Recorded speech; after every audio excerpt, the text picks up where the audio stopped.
Afternoon. Thank you so much, Excellencies, dear colleagues, for joining us for what is actually more than anything a feel-good journey that all of us are going to be taking today in the warm waters of Arabian Sea and the Indian Ocean. That it comes on Friday, as I just mentioned, would hopefully set the tone for everyone to have a very great and, as they say, a chill weekend. From the Indian Navy, we have today with us the sailors who were on board the INSV Kaundinya that sailed from India to Oman and back at the start of this year. I would like to very warmly welcome Commodore Amit Srivastav, Commander Hemant Kumar, and Commander Vikas Sharon. Without taking any more time, I would like to request the permanent representative of India, Ambassador P. Harish, to kindly start the event with his opening remarks. Sir, the floor is yours. Thank you, Raghu. Dear friends, excellencies, distinguished guests, big shout out to Commodore Amit Srivastav, Commander Kumar, and Commander Shoran for your presence here. Thank you for coming all the way from India to be part of this function. A very warm welcome to you all.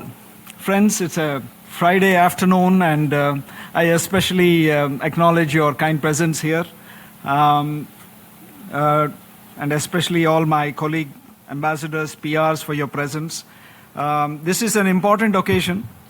We are having a daily discussion about a certain kind of a maritime crisis that is impacting us, our nations, and our citizens. Yet, we also have centuries-old traditions, or maritime traditions, of peaceful trade and commerce, exchanges that have survived centuries. And we have had, and you will see, a glimpse of what it means to revive these, to go over the technology of those times, and to mull over the traditions that have survived these centuries and what it has done to bring our nations and our peoples together between India and our brothers and sisters in the Gulf. At the outset, again, let me thank my dear brother Omar, the permanent representative of Oman, for his cooperation in putting together today's event. I'm truly glad that so many of you have joined here. The External Affairs Minister of India was here this Monday, this week, in this building, and he inaugurated an exhibition on India's contributions to the field of mathematics. The exhibition is still on at the delegates' entrance, and I would encourage you to go have a look at it. It speaks of how ideas travel from India to Arabia and from there on to other parts of the world, and how the Arabic mathematicians took ideas of zero and infinity and various other mathematical systems from India to the rest of the world. The question is, how did mathematics go outward from India? Some of it, of course, went via land. Yet, we should not forget the importance of Indian merchants and Arab traders who sailed between the Malabar coast, the Gulf, and the Red Sea for centuries. The practical mathematics, numerals, weights, measures, arithmetic, spread through these merchant and commercial networks organically, carried by traders who needed them for their efficient calculation. Mathematics was not the only export the sailors took with themselves. They loaded their ships with spices and silk, various other goods from India. From as early as the first millennium BCE, these sea routes have linked the Indian civilization with Southeast Asia, the Arabian Peninsula, and East Africa. They were not just trade routes. They were pathways for exchange of ideas, languages, culture, and knowledge. They were among the earliest examples of nations reaching out to one another in peace. And it is indeed unique that we gather here today in an institution built on the very principles that ancient mariners practiced long before the word multilateralism was ever coined.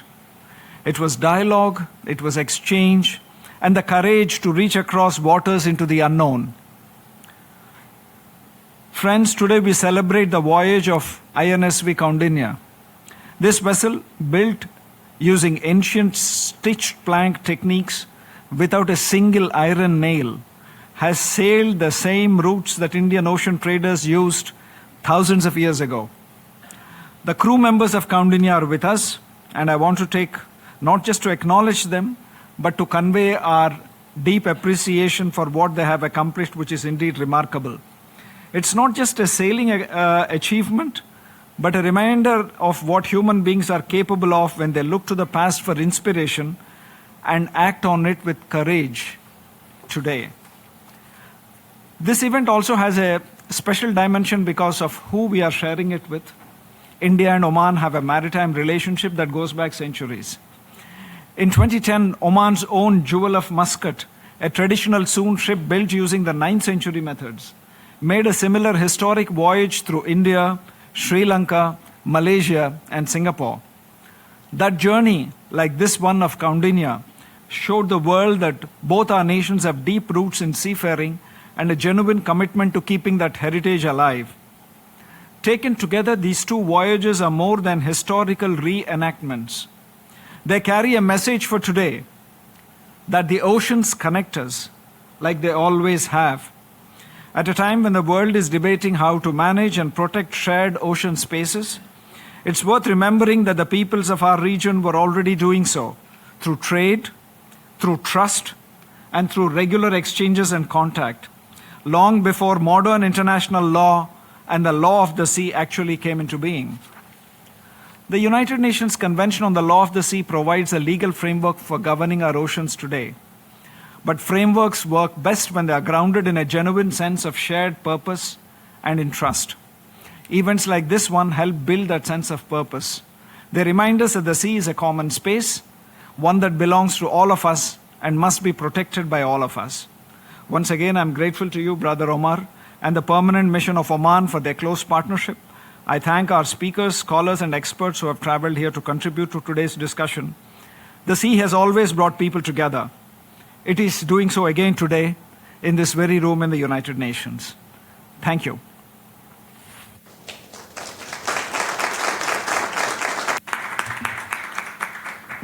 Thank you so much, sir. Now I would request the permanent representative of the Sultanate of Oman, His Excellency Omar Al Khatiri, to kindly share some words with us. Thank you very much. Dear Brother Harish, thank you so much for this kind invitation to co-host this very important side event with you. We are happy to share with you the table to brag about why the Indian Ocean is such a wonderful place. To all of those colleagues, I'm happy for seeing so many from the Indian Ocean and beyond. For the crew members of the INSV Kaundinya, for being here in New York with us to share with the United Nations the exceptional story of the vessel. Distinguished guests and dear colleagues, today, as we showcase with the remarkable voyage of INVS Kaundinya, we are reminded of the deep-rooted and cherished relationship between our nations, one that has flourished in the heart of the Indian Ocean for centuries. The Indian Ocean has long been a cradle of civilization connecting a multitude of countries across the ages. From Africa to Southeast Asia, the region has witnessed the rise and evolution of countless societies, each shaped by their desire to understand, interact, and learn from one another.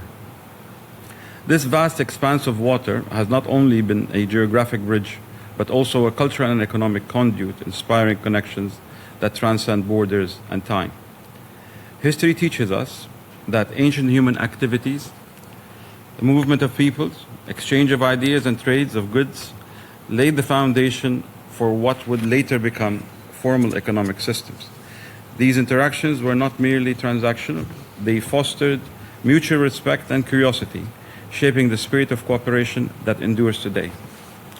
Merchant communities, driven by ambition and necessity, honed skills such as shipbuilding, enabling them to carry weighty cargo and precious goods across the seas. Through their ingenuity and persistence, they transformed the Indian Ocean into a vibrant corridor of commerce and cultural exchange. Ancient vessels piled the waters of the Arabian Sea, carrying frankincense, spices, textiles, and pearls. These voyages fostered not only economic prosperity, but also mutual understanding and respect, weaving together our societies in a tapestry of collaboration and shared destiny. Omani sailors and Indian merchants navigated by the stars, braving uncertain seas to build bridges between civilizations. Ports such as Muscat, Sur, and Mumbai served as gateways for both commerce and cultural exchange. The enduring legacy of this maritime partnership is reflected in our languages, cuisines, and traditions, reminding us that the ocean is not a barrier but a conduit for unity and progress. Our maritime past offers valuable lessons for present and future ocean governance. The spirit of cooperation that defined Oman and India's relation inspires us to collaborate and approach managing marine resources and safeguarding biodiversity. As we often find ourselves deliberating on frameworks for the protection of the high seas, let us draw upon the wisdom of our ancestors who understood that health of the ocean is inseparable from the well-being of coastal communities. Sustainable practices rooted in traditional knowledge and respect for nature continue to guide our policies. Oman and India have demonstrated that leadership in promoting responsible fisheries, combating marine pollution, and supporting scientific research, by sharing expertise and fostering dialogue, we contribute to a global vision of resilient and productive oceans, accessible to all and governed for the benefit of the future of generations. In this context, the recent visit by Kaundinya vessel to Oman holds a profound meaning. The historic journey is more than a ceremonial passage. It is a living testament to the enduring bonds between our nations. Kaundinya, crafted in the traditions of ancient shipbuilding, traced the routes once sailed by our forebears, bridging the past and present in a celebration of maritime heritage. The vessel's arrival in Oman's water last December was met with warmth and admiration, serving as a reminder of our shared history is the foundation for renewed cooperation. Kaundinya's voyage underscores the importance of cultural exchange in fostering trust, innovation, and resilience. It invites us to honor the legacy of those who came before us by working together to protect the ocean for those who will follow. As we reflect on the maritime heritage of Oman and India and lesson it teaches us that unity, respect, and collaboration are key to effective ocean governance, let us celebrate the legacy of Kaundinya's journey and the enduring partnership between Oman and India. May our gathering today inspire further explorations, strengthen the bonds that unite us, not only for neighbors, but as stewards of the shared maritime heritage that continues to shape our destinies. I thank you for your attention.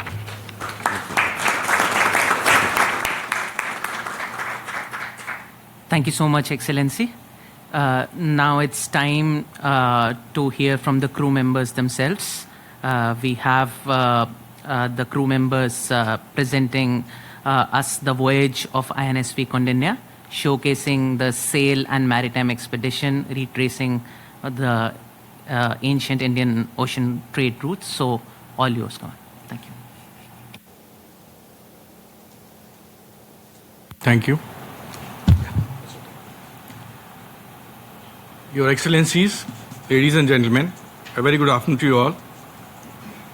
On behalf of the Indian Navy's delegation from Team Kaundinya, it is my distinct honor to be present at this August Assembly today to give a brief on the project that transcends modern borders to celebrate our shared human history. This initiative centers on the revival of a remarkable maritime legacy through the sailing vessel Kaundinya, a vessel that serves as a living testament to the endurance of traditional knowledge and the spirit of international maritime cooperation. Next. India's engagement with the seas dates back millennia. As recorded in the periplus of the Erythraean Sea, in the 1st century, Indian ports were deeply connected to the maritime trade networks stretching from the Roman Empire to Arabia, East Africa, Southeast Asia, and beyond. Importantly, much of this trade was conducted on ships built in India, reflecting a sophisticated shipbuilding tradition of the nation. Next. India's maritime strength rested on a strong shipbuilding tradition. Ancient Indian texts such as the Yukti Kalpatru, describes in great detail classification of ships, including large ocean-going vessels of considerable scale and sophistication. These accounts demonstrate existence of an intricate understanding of ship design and ship construction knowledge in India since ancient times. Next. This painting is what drew the inspiration for INSV Kaundinya. It's of the 5th century sail ship depicted in the Ajanta caves, an artistic impression of the types of ships that existed during those times. Based on the visual record, historical research, and traditional craftsmanship, the vessel was recreated to celebrate India's enduring seafaring legacy. Next. The inspiration was transformed into reality through the shared vision of the leadership of India and the Sultanate of Oman. During a bilateral engagement between the Honorable Prime Minister Shri Narendra Modi and His Majesty Sultan Haitham bin Tariq Al Said, it was decided to undertake the maiden voyage from India to Oman as a powerful symbol of the deep maritime ties connecting the two nations. Next. The concept design of INSV Kaundinya was led by the Indian Navy's naval architects, combining historical inspiration with ship design expertise, and this vessel that was constructed is approximately 69 feet long, 21 feet wide, and about 11 feet in height, weighing about 50 tons. Along with me in the team is Commander Hemant, who is a naval architect and the chief designer who worked tirelessly in putting together the drawings of the ship from the image, thereafter constructing the 3D model, doing the testing, and he will run you through those events.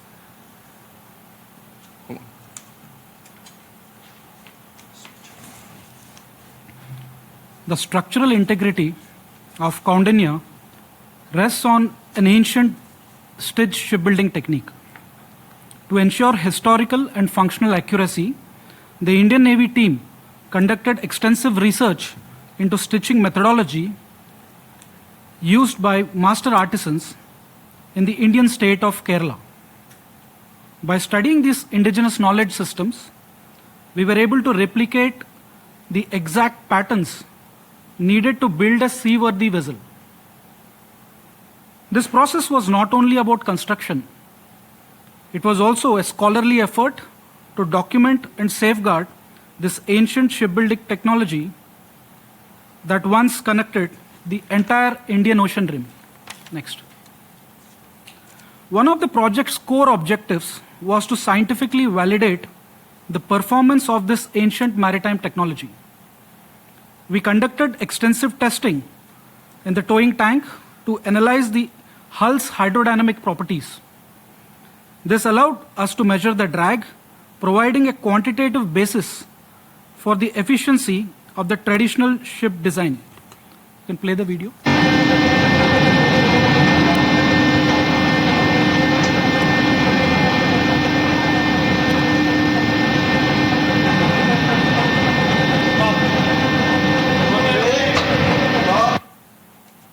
So that's the testing in the towing tank. Next. Further, we moved to the wave basin to conduct a comprehensive scientific analysis of the ship motions. By simulating several wave conditions, we were able to analyze the vessel's performance and response to dynamic forces. This rigorous testing validated the seakeeping capabilities of INSV Kaundinya, ensuring that the ancient design could withstand the rigors of the actual voyage. Can I have the video?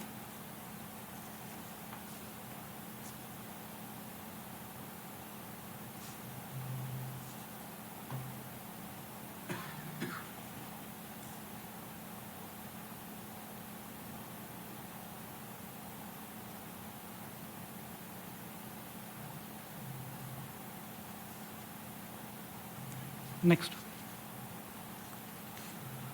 We also studied the vessel's rigging.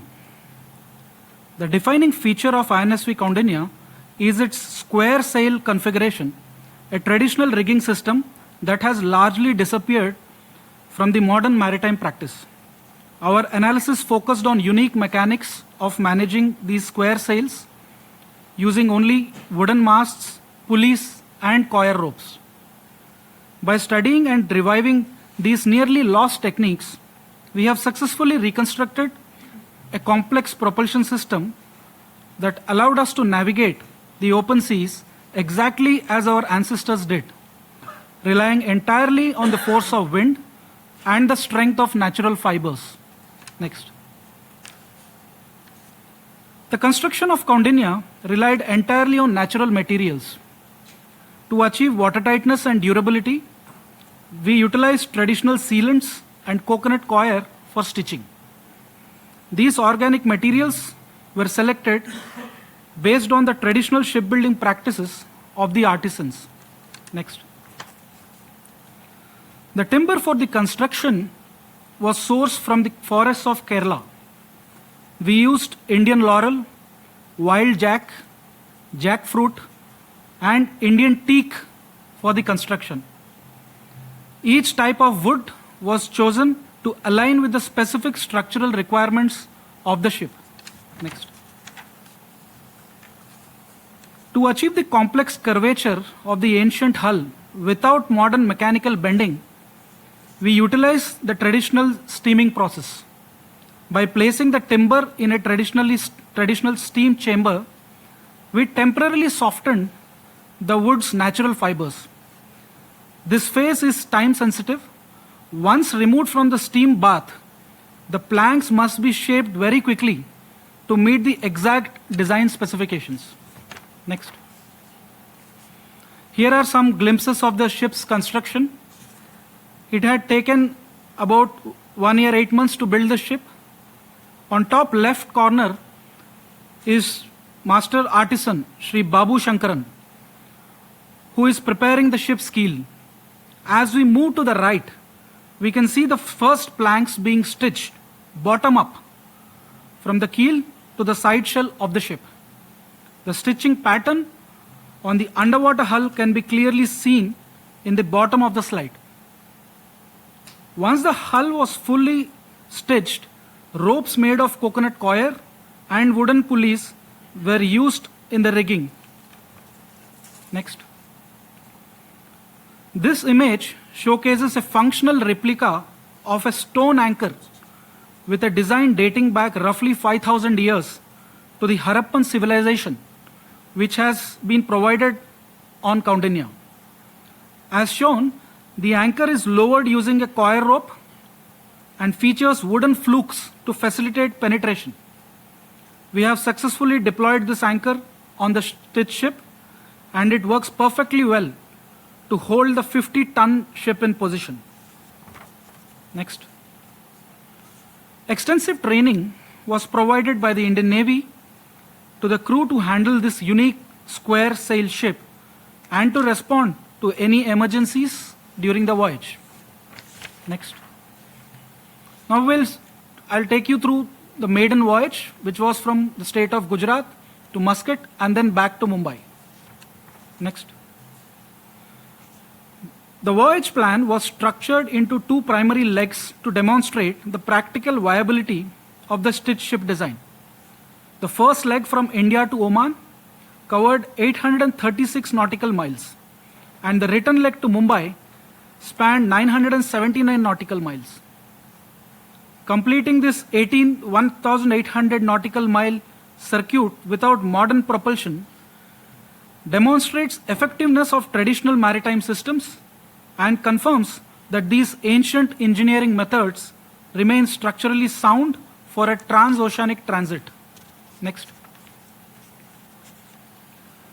INSV Kaundinya was flagged off on 29 December 2025 from the historic port of Porbandar by the Indian Navy in the presence of the ambassador of the Sultanate of Oman to India. Next. Every day with sunrise, we used to all get together and strategize for the day. We used to assess the winds, currents, and the progress made during the past 24 hours. Next. This footage captures the vessel experiencing severe sea conditions, demonstrating the resilience of the stitched plank hull. Please play the video.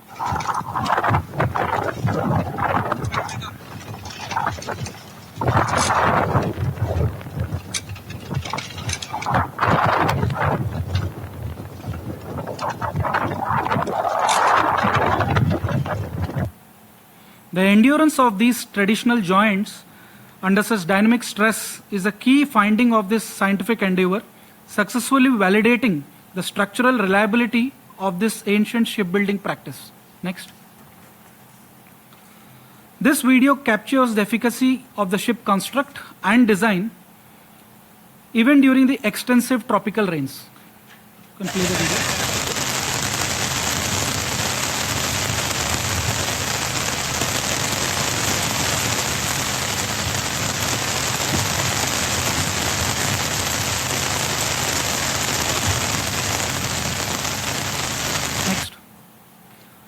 This picture captures the vessel in a dead calm, where the absence of wind leaves us entirely reliant on the ocean currents to navigate. Managing such conditions while maintaining the vessel's position is a critical part of this undertaking, mirroring the exact challenges faced by the ancient mariners. Successfully navigating these nil wind days using currents is a testimony to our ancestors who mastered the art of using the ocean's natural flow when the sails could not be used. Next. This video captures the demanding manual evolution of hoisting the sails under the cover of darkness. The audience would be aware that we operate under red light conditions to preserve night vision while managing the complex rigging network. You can play the video.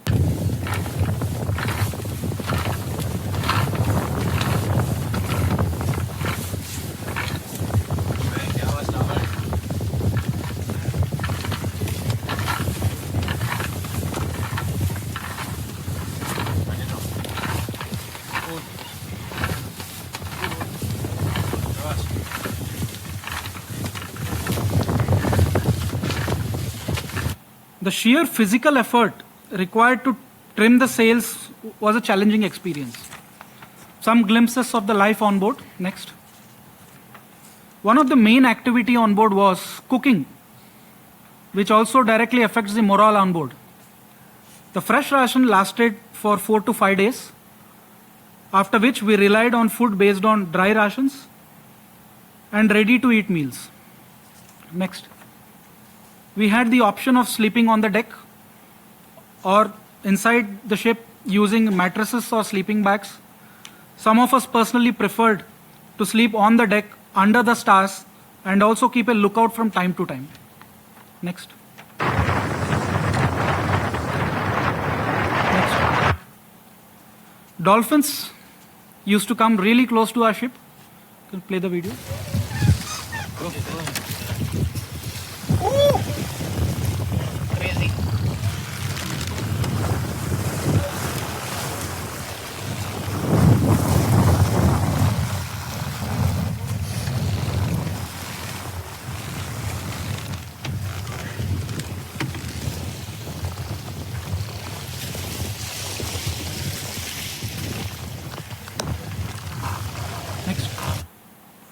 We were greeted by bioluminescence close to the Omani coast. Play once more. Next. And of course, there were beautiful sunrises and sunset throughout the voyage. Next.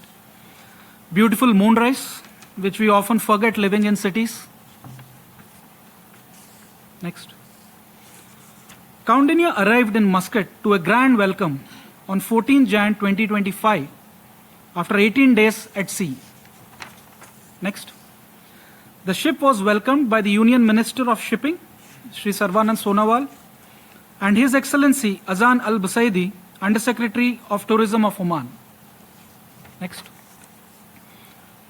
Traditional Indian and Omani cultural performances were held during the official welcome ceremony. Next. Kaundinya was flagged off for her return leg to India on 8th February 2026. Next. The return voyage to India took about 22 days of sailing. Kaundinya finally arrived on March 2nd at Mumbai, successfully completing India-Oman expedition. Next. This is Team Kaundinya that actually sailed on the ship. Thank you.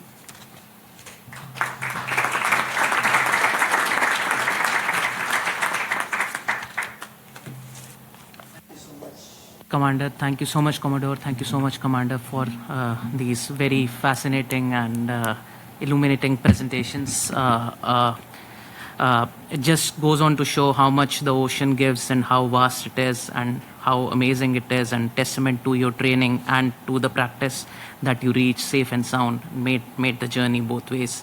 We do now have a video showing the warmth with which the ship was received when it arrived on the shores of Muscat. So I just request if that video can be played, a short video about the arrival of the ship. Sultan Qaboos port in Matrah received the sailing ship Kaundinya after a 15-day voyage. The ship Kaundinya was built using ancient Indian shipbuilding techniques without the use of modern nails or metal fastenings. Its design is inspired by ships that once sailed across the Indian Ocean, carrying traders, sailors, and scholars. These ships historically connected the western coast of India with Omani ports such as Muscat and Suhar, which served as vital hubs for trade and cultural exchange, linking South Asia with the Arabian Peninsula and East Africa. Very happy to see the event today. The relationship between India and Oman goes 5,000 years. But today something happening which is very unique, and I think we are all looking forward to that. This type of projects should come up more and more between two countries to become more brotherly ties, become stronger. Choosing Oman as the destination for the ship's first voyage carries deep symbolic significance. For Oman, a nation deeply rooted in maritime traditions, the arrival of this ship revives its historic role as a maritime and a trading power. For India, the voyage reflects a conscious effort to ground contemporary diplomacy in historical experience, highlighting people-to-people ties that develop organically through trade, trust, and shared knowledge. It feels really honored to be here in a beautiful place of Oman.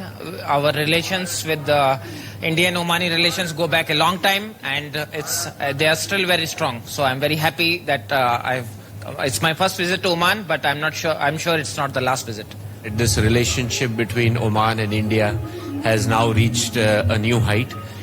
With the recent visit of the Prime Minister of India, they signed the Comprehensive Economic Partnership Agreement.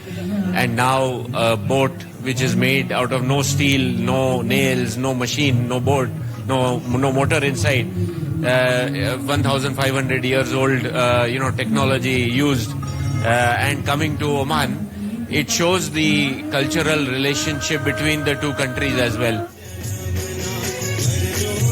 By retracing ancient maritime trade routes, Kaundinya transforms history into a living bridge between the past and the present. Its journey to Oman serves as a reminder that the strength of relations between the two countries lies not only in modern agreements and strategic interests, but also in centuries of maritime interaction that continue to shape their partnership.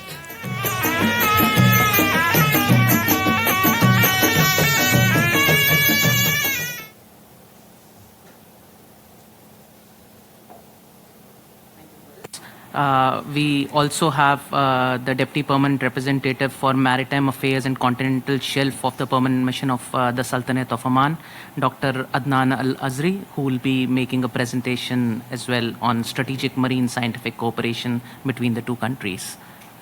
Ambassador, please. Thank you very much, Excellency, distinguished delegates, ladies and gentlemen. It was highlighted earlier the importance of these voyages is the scientific cooperation.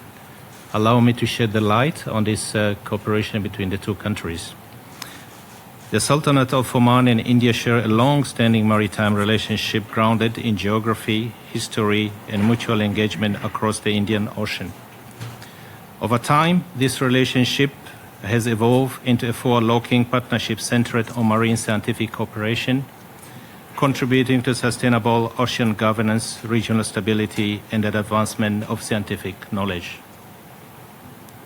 This collaboration is increasingly structured, strategic, and aligned with the global multilateral frameworks, including those of the United Nations and the United Nations Convention of Law of the Sea. The maritime region linking the Sultanate of Oman and India, particularly across the Arabian Sea and the Indian Ocean in general, constitutes one of the most strategically significant ocean spaces in the world. This area supports critical global trade routes, sustains ocean spaces, rich biodiversity, and underpin the livelihood of millions. At the same time, it faces mounting pressure from climate change, environmental degradation, and increasing maritime activities. In this context, marine scientific research has become indispensable. It provides a foundation for evidence-based policymaking, enables sustainable resource management, and strengthens resilience to environmental and climatic change. Excellency, distinguished delegates, cooperation between the Sultanate of Oman and India anchored in joint research activity in oceanographic missions. Collaborative initiative, including the deployment of India research vessels such as INS Sagardwani, FORV Sagar Sampada, and Sagar Kanya, which I had the privilege to be on board of the Sagar Kanya, under the framework of Sagar Maitri initiative, have facilitated joint oceanographic observations, scientific data exchange, and direct engagement between researchers of both countries. This mission has significantly enhanced the shared understanding of ocean circulation pattern, the monsoon dynamic, marine ecosystem, and environmental variability in northern Indian Ocean, in particular the issues of the dynamic of the southwest monsoon and cyclone in Arabian Sea. Such cooperation not only advances scientific knowledge, but also promotes interoperability and share access to marine data in line with the international legal framework governing marine scientific research. Beyond bilateral activities, the Sultanate of Oman and India actively engage in regional international scientific platforms to align research priority and strengthen the interface between science and policy. These scientific collaborations have yielded tangible outcome and recognition in acknowledgement of both sides of the Arabian Seas. Collaboration has continued to expand at both institutional and individual levels. In my personal capacity, I was honored to receive recognition from NASA for our research in the Arabian Sea, which was ranked among the top 7 papers published in first quarter of 2014. This engagement reflects a broader commitment to cooperative, regionally informed approach to ocean governance, consistent with principle of multilateralism. At a multilateral level, cooperation between the Sultanate of Oman and India is firmly anchored in the principles and purposes of the United Nations Charter, particularly the promotion of international cooperation to address global scientific, economic, and environmental challenges. It also advances the objective of the United Nations Convention of Law of the Sea, notably under Part 13 on marine scientific research and Part 14 on the development and transfer of marine technology. This provision calls upon states to undertake research to peaceful purposes, strengthen the capacity of developed countries, and facilitate the sharing of data and scientific knowledge for the collective benefit of the international community. Through their joint initiatives, the Sultanate of Oman and India translate this commitment into concrete action, thereby contributing to the strengthening of the international legal framework governing the oceans.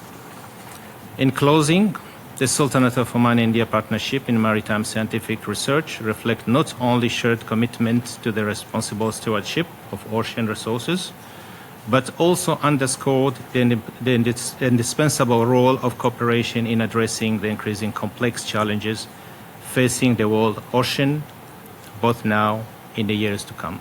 I thank you.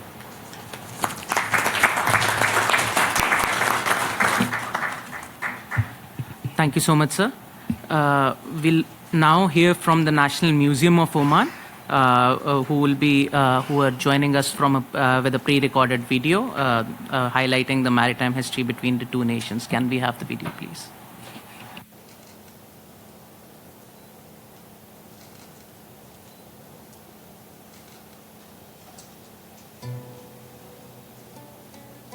For thousands of years, the waters of the Indian Ocean have carried more than ships. They have carried civilizations.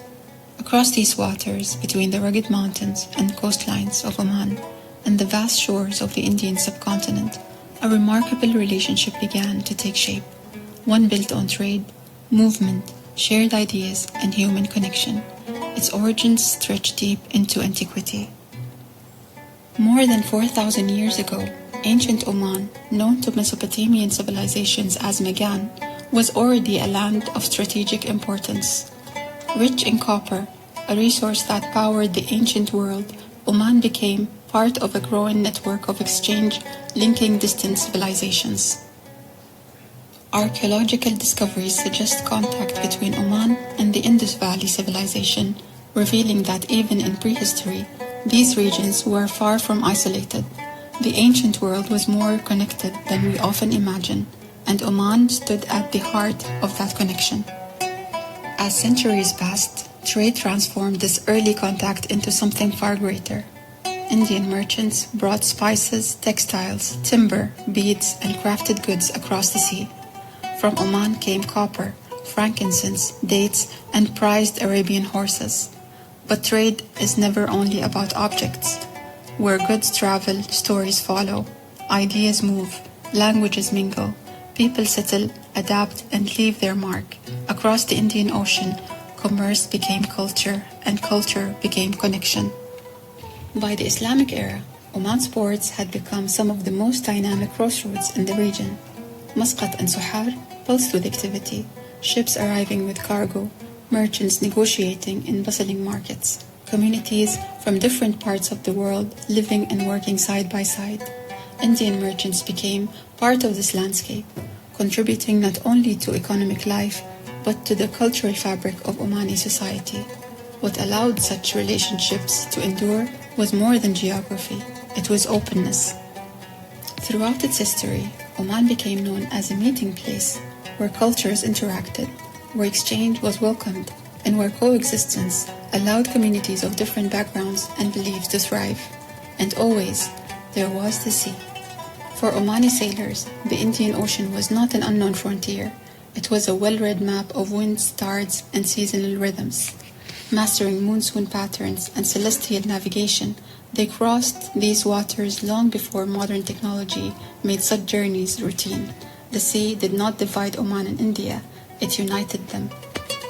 Today, the evidence of this shared history remains all around us, in archaeological discoveries, in ancient trade objects, in manuscripts and maritime artifacts. Each piece offers a glimpse into a world shaped by exchange and encounter, and some stories have been brought back to life. The Jewel of Muscat, a reconstruction of a 9th century trading vessel, retraced ancient sea routes, turning historical research into living experience. These are not simply commemorations of the past. They are reminders that history still moves, from the copper roots of ancient Magan to the thriving ports of the Islamic world, to modern cultural collaboration. The story of Oman and India continues, a story not just of trade, but of movement, of coexistence, of civilizations shaped by the current of the sea, and by the people bold enough to cross it.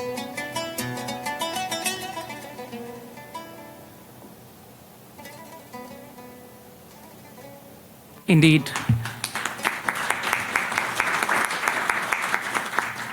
It was the people who were bold enough to cross these seas that the world is a much smaller and shorter place, and why we are talking to each other today.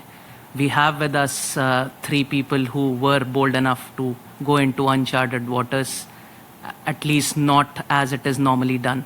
So we have the floor open now for questions, queries, comments, and any sort of interaction that you'd like to have with them, with each other on the topic.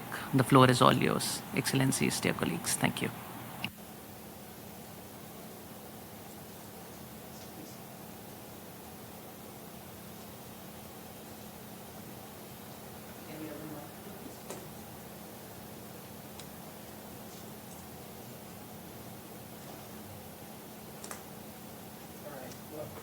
Since Oman and India are neighbors across the oceans, I'm also a neighbor with Mozambique here, so I'll shift over to his mic. Thank you so much, Excellencies, for this brilliant presentation. Okay. Thank you for these brilliant presentations. We're delighted to see such ancient roots of cooperation. Mine is really just to speak about the importance of the blue economy, maritime economy, and the safety of the oceans, and as well as the health of the oceans. So my question would be, in what ways are the two governments working together, and perhaps across the seafarers and the different associations there? How are you working together to ensure the health of the oceans or the seas between the countries? That you have the Indian Ocean and you have the Arabian Sea. So what kind of cooperation exists to ensure, if anybody here knows, on the health of the oceans, and even perhaps within the context of the multilateral context? Thank you so much. I think both India and Oman within our own jurisdictions are doing everything possible to take care of the pollution in the oceans, make it plastic free, ensure that the pollution from microplastics is contained to the minimum. I think there is also a lot of effort in using the international treaties available, the BBNJ, which we have signed, in the process of ratifying. I think this is a collective endeavor for all of us. I think the oceans are a resource, but again, sustainability is key, and we know we will not be meeting the SDG targets for 2030, and it is a challenge for all of us, but we remain committed to seeing all we can to meet our 2030 targets and see how best we can take it forward beyond 2030. But that's a key challenge.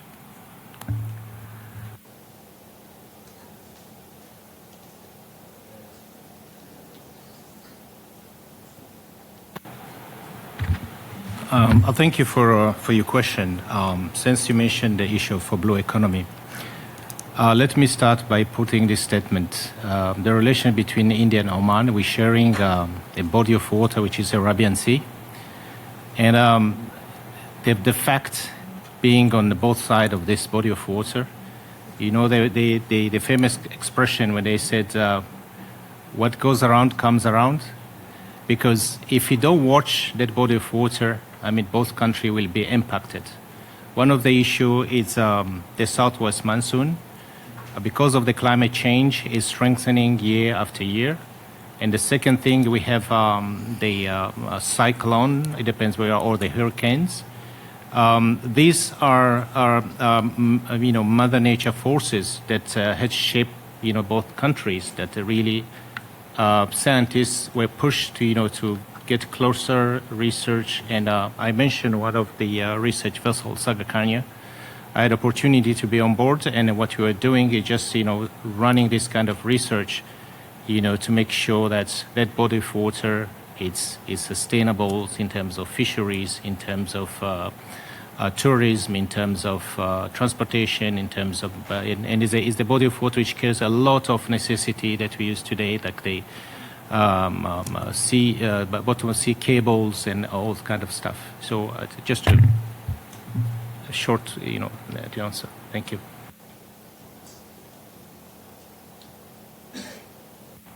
First of all, my apologies for being late, but that's the tragedy. You have to make a statement, and it's not your turn. So I missed half of the presentations, but many, many thanks for having us here today to permission of India and Oman. And it was particularly nice to see some reflection of the museum in Muscat. I've been there before, and it's very beautiful.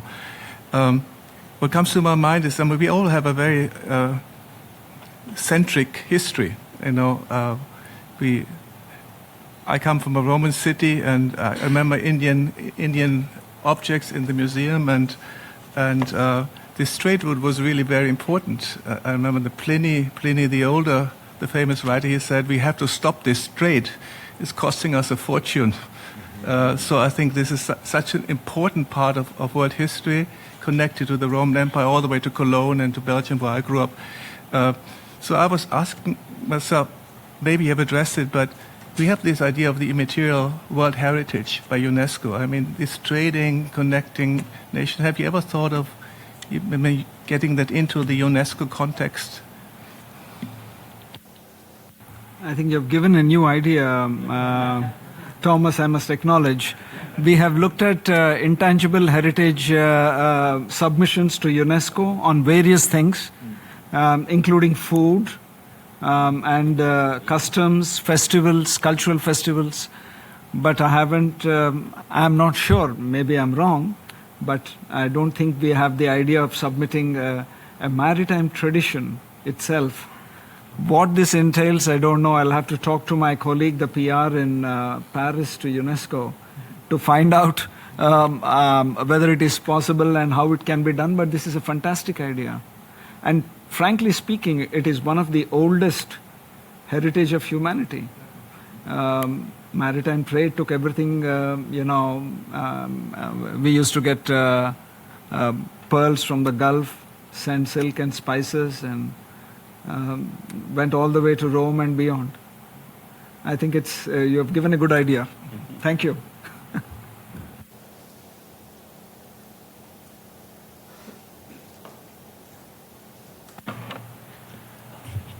Thank you very much. Thank you for a wonderful presentation. Honestly, I don't have a question. I just want to say this reminded me of home. You know, for until mid-20th century, our national currency was the rupee because of the trade and the history that we've had with India and throughout the Gulf, all of us, the connection there. And from us to the rest of the world, because the land route went from Kuwait to Syria and onto the Mediterranean from there. So this traditional trading route was essential to our development, to our culture, to our heritage, to our cuisine. The ship reminds me of the ship in front of our house in Kuwait. It looks the same. The techniques that you use are the same. So this is very exciting for me. So thank you very much for organizing this and for giving us a little taste of the cultural bonds between Oman and India, both brotherly countries to us.